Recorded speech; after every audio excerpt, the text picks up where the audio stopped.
Hello, kamusta ka? Ito yung mic mo. Anong pangalan mo, ate? Sherry po. Ate Sherry, grabe ang energy mo. Gusto ko yung energy mo. Ate Sherry, may trabaho ka na ba? Wala po. Wala, pero meron ka bang boyfriend? May anak na. So may asawa ka na, Ate Sherry? Opo.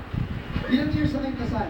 Magtatatlo na po. Magtatatlo na. Ilan ang anak ninyo? Dalawa po. Dalawa. Ano trabaho ni Mister? Sa junk shop boy po. Sa junk shop. Magkano kinikita ni Mister? 200 lang po isang araw. 200 sa araw. So dalawa anak ninyo. Paano yun ang pagkakasya? Ang 200. Tinitipid lang po namin. Pero kasya naman. Opo. Kasya naman.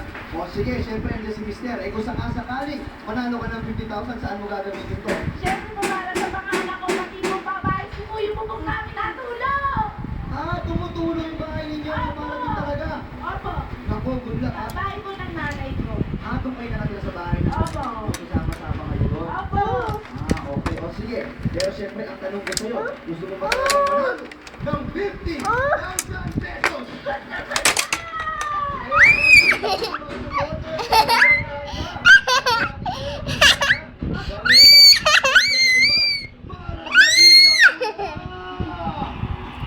Ito na lang, kailangan natin ang ating binatu. Come to Pride!